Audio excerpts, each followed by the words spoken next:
खिलता रहे ये सूर्यवंश की ध्वजा, ये दसों दिशाओं में यूं ही फहराती रहे। ये महाराज के जीवन की जय जयकार हो, जय जयकार हो, जय जयकार हो। बजे ताली युगल कर से नियम ये सदा से है, राजा प्रजा से है तो प्रजा भी राजा से है, राजा से है, राजा से है। महाराज के जीवन की जय जयकार हो। अष्ट मंत्रियों में श्रेष्ठ मंत्री श्री सुमंत जी महाराज, आप देख ही रहे हैं हमारी इस अयोध्या को। जब ते राम ब्याह घर आए, नित नौ मंगल मोद बधाई।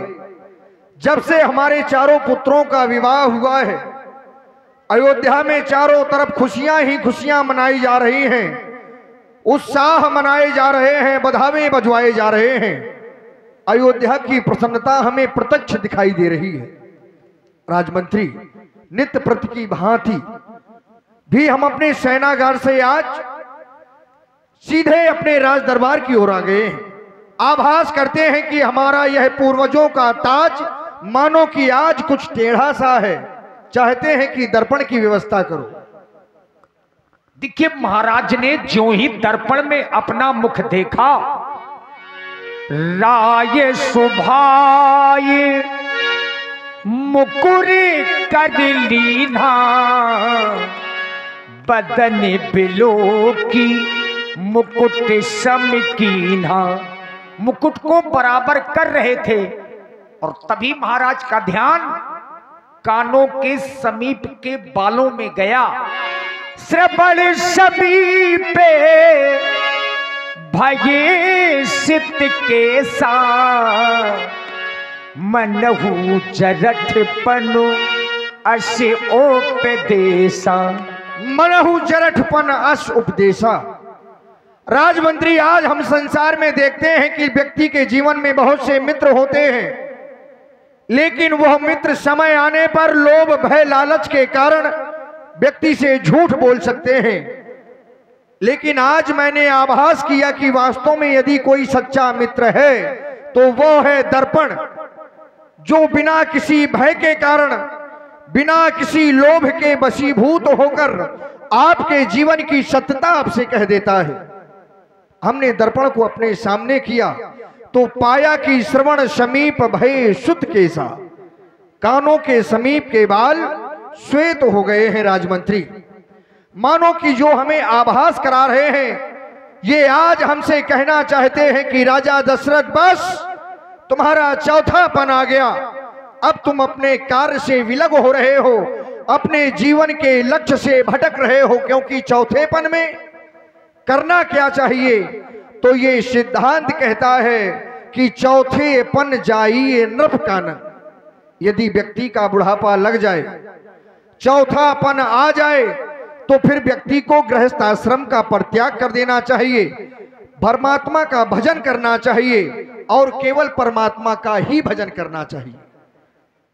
दूसरा कोई कार्य जीवन में शेष नहीं रह जाता। राजमंत्री, देखो ना, आज समय हमें कहां से कहां पर ले आया।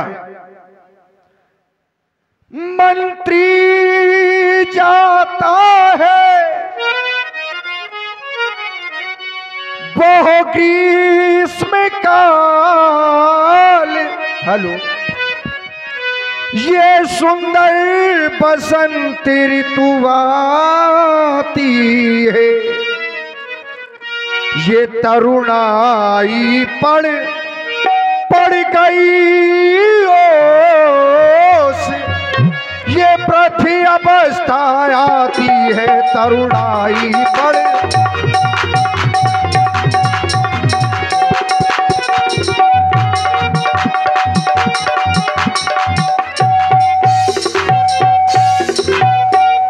आपने भी देखा होगा राजमंत्री, ये परसों कर जा युद्ध स्थल में, वो परसों शिकार में मगन रहा। परसों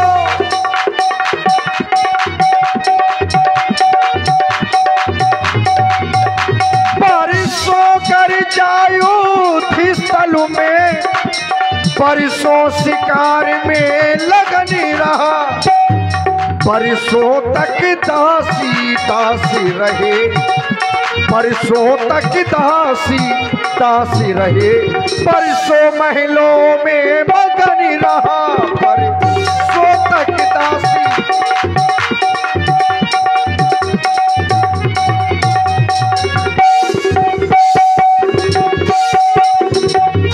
आज ये हमारा हृदय कह रहा है राजमंत्री कि यह छोड़ छाड़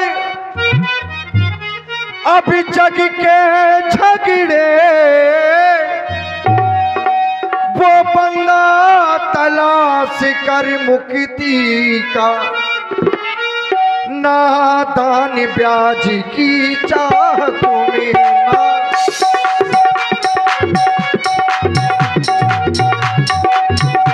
क्योंकि राजमंत्री जीवन में कामनाओं का कभी खात्मा नहीं होता। कामना एक जाती है, दूसरी आती है। नादान ब्याज की चाहत में, नादान ब्याज की चाहत में, नादान ब्याज की, नादान ब्याज की चाहत में खोए देता है पूंजी का, नादान ब्याज की चाहत में।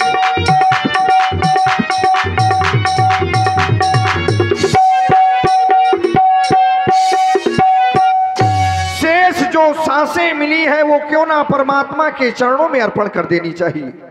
राजमंत्री देखे ना, ये हमारा चौथापन चल रहा है, हमारा बुढ़ापा आ गया। अब तो आसार बूढ़ा,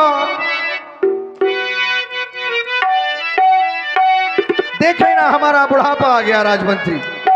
अब क्या करेंगे इस जीवन में।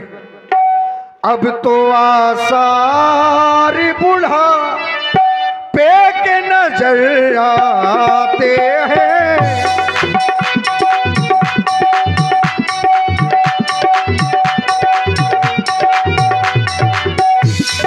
अब तो आसार बूढ़ा पे के नजर आते हैं।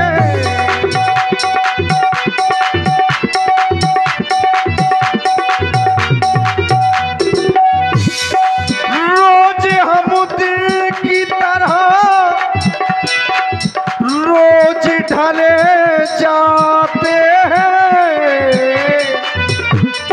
रोज हम दिल की तरह रोज ढले जाते हैं। अब तो आसार बूढ़ा, अब तो आसार बूढ़ा पे के नजर आते हैं। अब तो आसार बूढ़ा पे के नजर आते हैं।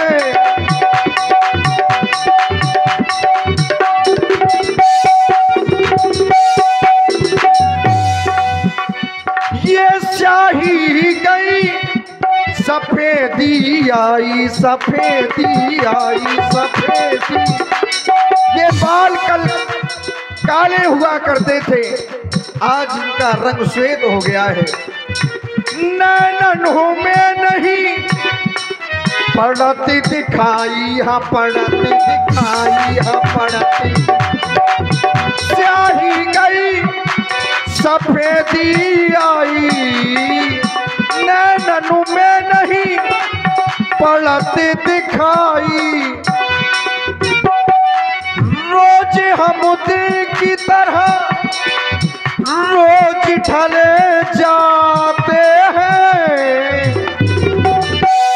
अब तो आसार बूढ़ा पे के नजर आते हैं। अब तो आसार बूढ़ा पे के नजर आते हैं।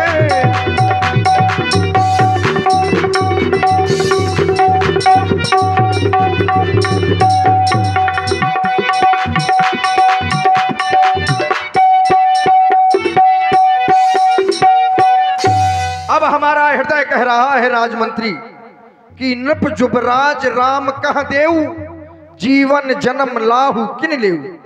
राजा दशरथ, तुम अपना यह राज, अपना यह सिंहासन, अपना यह सम्राटी ताज अपने ज्येष्ठ पुत्र राम को क्यों नहीं दे देता और परमात्मा का भजन क्यों नहीं करता।